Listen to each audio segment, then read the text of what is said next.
straight from the heart, all produced by me. Did you handle the money? I have no idea where Arashi is. I don't think you understand the situation.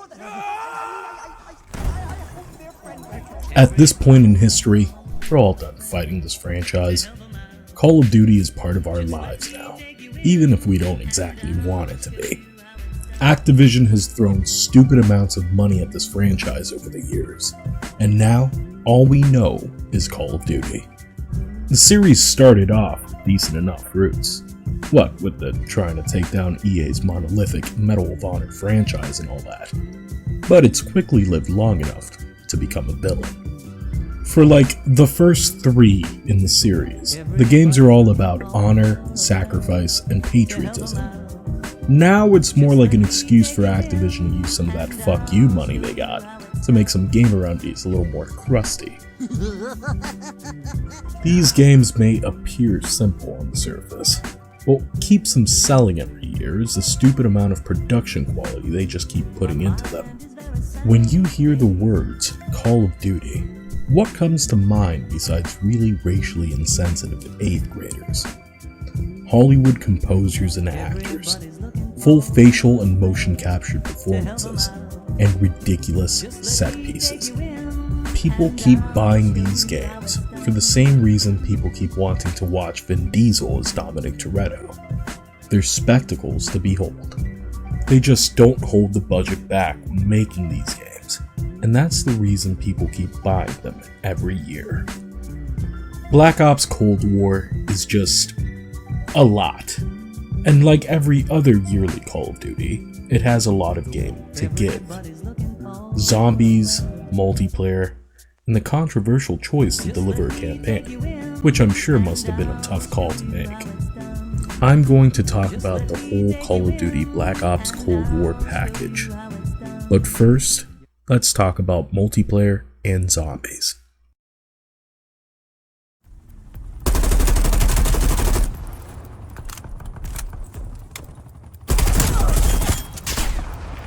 Enemy destroyed. I'll level with you, viewer. I don't have much to say about Call of Duty's multiplayer zombies. It's not like I don't like these game modes.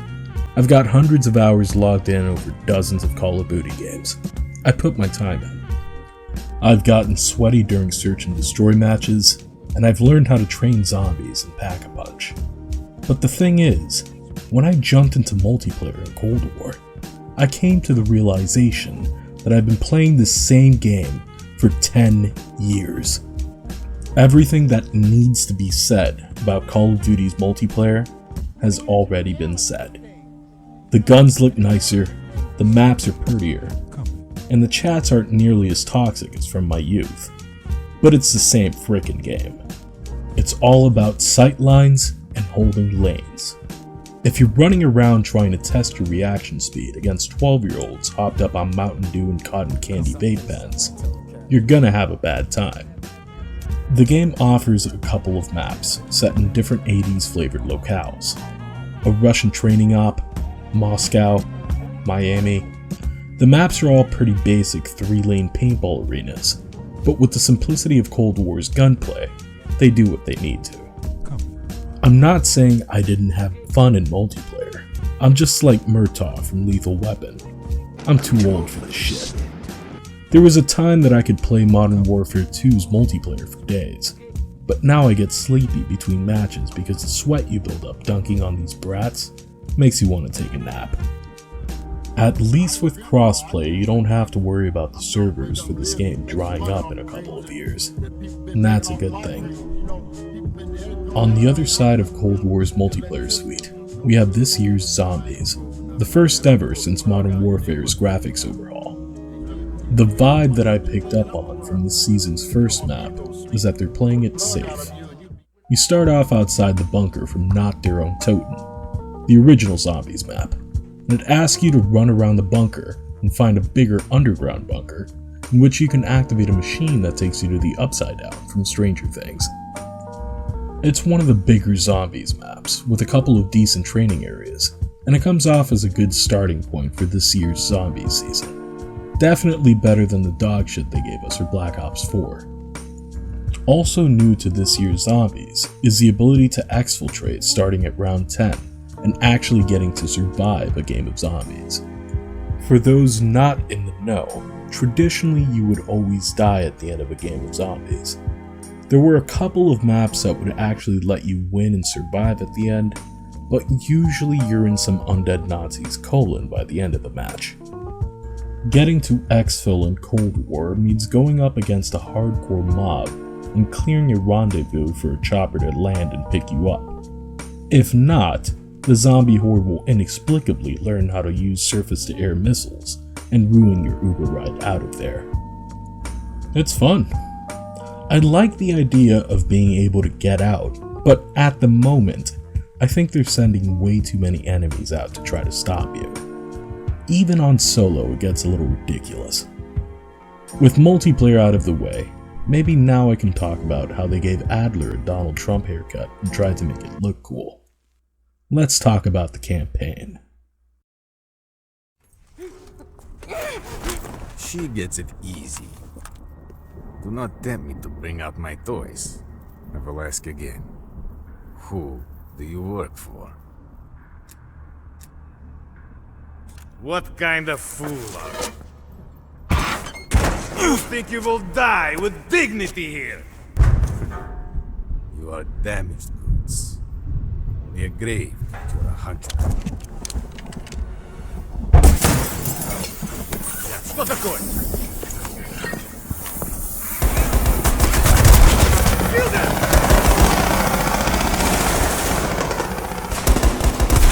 Call of Duty Black Ops Cold War's campaign is an interesting experience. The story itself isn't particularly good, but the twist at the end is an interesting expansion on the themes brought about with the original Black Ops. In traditional Call of Duty fashion, you play as a handful of hardened badasses throughout the campaign, but the most essential to the story is your own custom character, known simply as Bell. You can edit Bell's background, personality traits, gender, and skin tone, but this character has no voice or real input into the events of the story. In the plot, Bell is part of a CIA task force led by handler Russell Adler, on a mission to find and detain Perseus, a shady warmonger hiding in the chaos brought about by the Cold War. The story starts in Turkey, with players assuming the role of Alex Mason, a Black Ops mainstay, and throughout the course of the campaign takes players through a number of situations, ranging from flashbacks of Vietnam to deep cover espionage in the streets of East Berlin. The scale of this game is smaller than a lot of the more bombastic Call of Duty titles, but really the Black Ops series has always been more about clandestine operations done away from the public eye, versus open warfare engagements. That's not to say that this game doesn't have its share of impressive set pieces. Being a spy in the Call of Duty universe is as subtle as being a Fast and Furious street racer.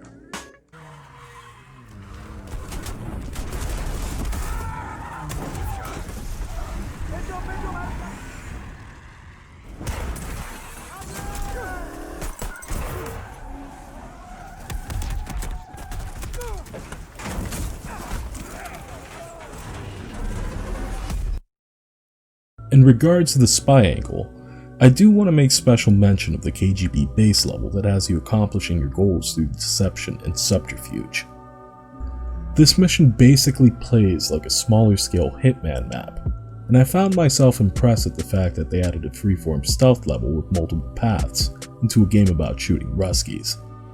In regards to shooting commies, I also really enjoyed the red light green light mission that has you and fan favorite character Woods infiltrating a secret Russian training facility and shooting your way out of it through a mannequin-filled facsimile of Anytown, USA. Getting into firefights in a fake town built for the purpose of training is just such an interesting concept to me that I just couldn't help but be invested in this mission.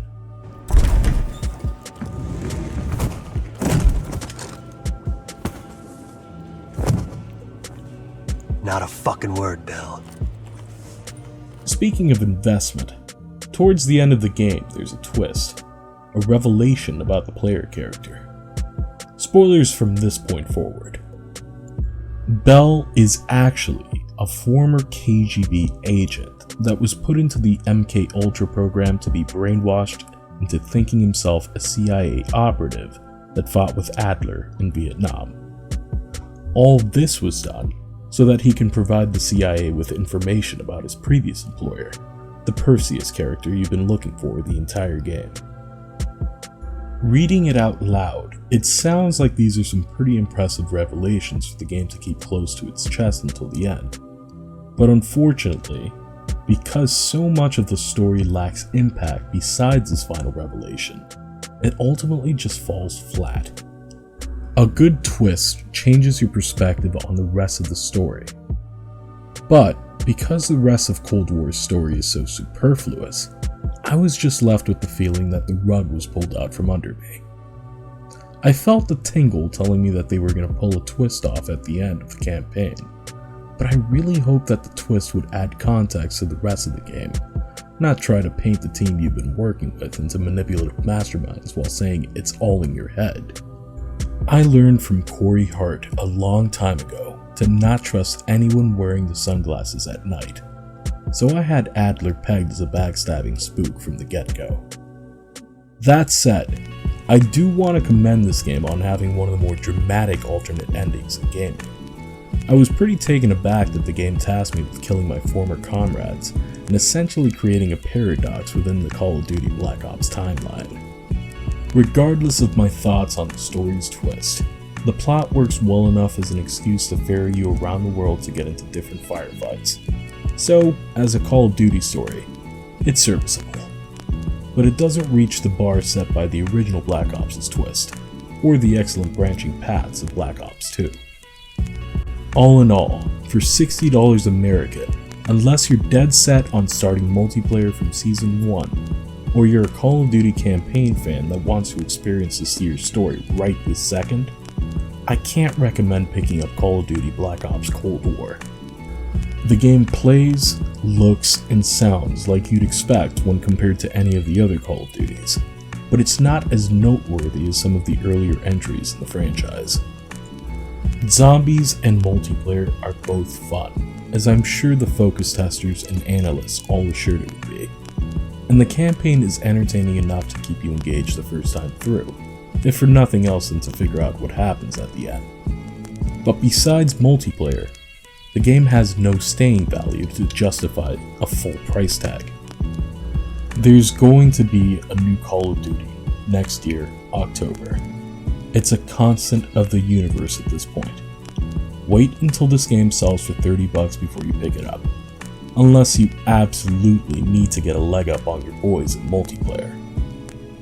Thanks for watching, everybody.